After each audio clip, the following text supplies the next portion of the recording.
শীতের এই সিজনে এসে গাজর কিন্তু সব জায়গাতেই সবসময় অ্যাভেলেবেল থাকে। আর এই সময়ে এসে আপনাদের জন্য গাজরের রেসিপি হবে না সেটাও তো হতে পারে না। আর আজকে আপনাদের জন্য থাকছে গাজরের এই মজার স্বাদের এই বরফি রেসিপিটা, যেটা মাত্র 2টা উপকরণ হলেই কিন্তু আপনি বাসায় খুব সহজেই বানিয়ে নিতে পারবেন। হ্যালো এভরিওয়ান, সবাইকে জানাচ্ছি ওয়েলকাম কুক অ্যান্ড কুক চ্যানেলে।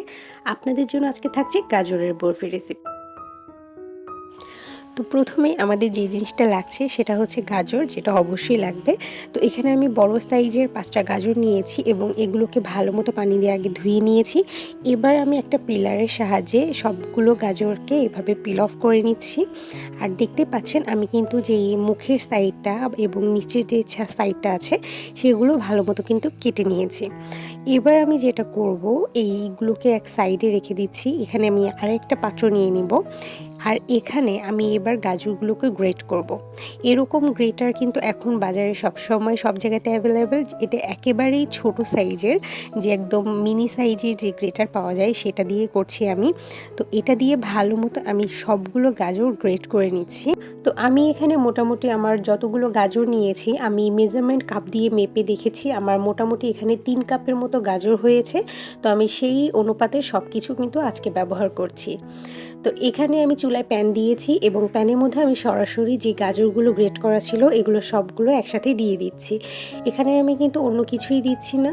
তো গাজরটা দেওয়ার পর আমি সামান্য একটু লবণ দিয়েছি, যেটা আমার অ্যাকচুয়ালি ক্যামেরাতে হয়তো বা আসেনি। তো এরপর আমি সামান্য একটু বলতে 1 চিমটির মতো আমি লবণ দিয়েছি এবং সবগুলোকে আমি এখন ভালো মতো নেড়ে চেড়ে একটুখানি মিশিয়ে নিচ্ছি। আর এই জিনিসটা করতে হবে এখন কিন্তু একটু হাই হিটে, কারণ এই সময়ে হাই হিটে দিলে আপনার গাজরটা খুব ভালোভাবে সেদ্ধ হয়। যদি লো হিটে দেন তাহলে গাজর থেকে পানি বেরোতে থাকে, যেটা সময় লাগে শুকাতে। তো একটুখানি হাই হিটে দিলে এভাবে করতে করতে অ্যাকচুয়ালি ভাপেই আপনার গাজরটা সেদ্ধ হয়ে যাবে। তো মোটামুটি আমার গাজরটা যখন সেদ্ধ হয়ে গিয়েছে, এরপরে আমি এখানে দিয়ে দিচ্ছি প্রায় 1 কাপ চিনি। 1 কাপ থেকে সামান্য একটু বেশি দিয়েছি, মানে 1.5 কাপের কম, 1 কাপের থেকে একটু বেশি। তো 3 কাপের জন্য এই পরিমাণ চিনি কিন্তু একেবারে পারফেক্ট। আপনারা আপনাদের পছন্দ অনুযায়ী চিনি কম বেশি করে নিতে পারেন। তো দেখতেই পাচ্ছেন আমি যখন চিনি ব্যবহার করেছি, চিনিটা আমি যখন গাজরের সাথে মেশাচ্ছিলাম এর সাথেই কিন্তু একদম চিনি থেকে পানিটা ছেড়ে দিয়েছে। আর এই পানিতেই কিন্তু আমার বাকি যেই গাজরের যে সিদ্ধটা হবে এই পানিতেই হয়ে যাবে। তো এভাবে যখন গাজর থেকে পানি ছেড়ে দিয়েছে তখন আমি এখানে ঢাকনা দিয়ে ঢেকে রান্না করব মিনিমাম 5 মিনিটের জন্য। আর 5 মিনিটের মধ্যে আমি কিন্তু চুলাটাকে একদম হাই হিটেই রেখেছি। তো এইভাবে 5 মিনিট পর আমি ঢাকনা তুলে একটুখানি চেক করে নিব, ভালো মতো একটু নেড়ে চেড়ে আমি এইটাকে আবারও ঢাকনা দিয়ে রান্না করব আরও 5 মিনিটের জন্য। তো মোটামুটি আমার এই গাজরের পানিটা শুকাতে একটুখানি সময় লাগে, চিনির পানিটা। তো এই 10 মিনিটের মধ্যে আমার গাজর কিন্তু একদম 100% কুক হয়ে গিয়েছে। তো এখানে আমি দিয়ে দিচ্ছি প্রায় হাফ চা চামচের মতো হচ্ছে এলাচের গুঁড়া। আপনারা চাইলে আস্ত এলাচ ব্যবহার করতে পারেন, তবে আমি প্রেফার করব আপনারা এলাচের গুঁড়াটাই ব্যবহার করবেন। এরপর আমি এখানে দিয়ে দিচ্ছি, যখন আমার চিনির পানিটা একেবারে শুকিয়ে গিয়েছে সেই পর্যায়ে এসে হাফ কাপ গুঁড়া দুধ। আপনারা চেষ্টা করবেন ফুল ক্রিম গুঁড়া দুধ ব্যবহার করার জন্য, তাহলে কিন্তু আপনাদের যে এই টেস্ট, এই গাজরের হালুয়ার যে টেস্টটা এটা কিন্তু খুব ভালো পাবেন।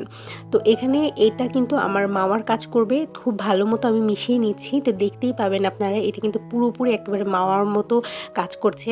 তো যদি আমরা এটা চিনির যে পানিটা আছে সেটা থাকতেই দিতাম তাহলে কিন্তু এই মাওয়ার মতো যেই ভাবটা সেটা কিন্তু দেখা যেত না, একটা ক্রিমি টেক্সচার চলে আসতো।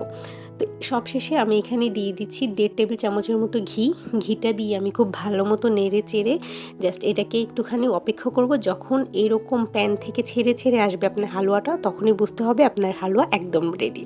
তো এরপর আমি এটা চুলা থেকে নামিয়ে নিচ্ছি। তো আমি সরাসরি যেই পাত্রে সেট করব সেখানে আমি একটু অয়েল ব্রাশ করে নিয়েছি এবং এখানে আমি গাজরের যে হালুয়াটা আছে সেটা এখন দিয়ে খুব ভালো মতো একটা শেপ বানিয়ে নিব। তো এটাকে খুব ভালো মতো আপনারা এরকম স্প্যাচুলা দিয়েও করতে পারেন অথবা হাত দিয়েও আপনাদের পছন্দ অনুযায়ী শেপ নিয়ে নিতে পারেন। তো এরকম যখন হয়ে যাবে আমি এটাকে রেস্টে রেখে দিব মিনিমাম 1 ঘন্টার জন্য। আপনারা চাইলে নর্মাল রেফ্রিজারেটর রেখে কিন্তু এটা ভালো মতো সেট করে নিতে পারবেন।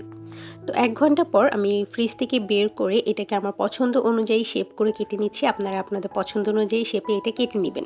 যেহেতু আমি বরফি তৈরি করলাম, তো আমি কিন্তু বরফি শেপে কেটে নিয়েছি। আপনারা চাইলে কুকি কাটার দিয়েও কিন্তু খুব সুন্দর, সুন্দর ডিজাইন করে এটা কেটে নিতে পারেন।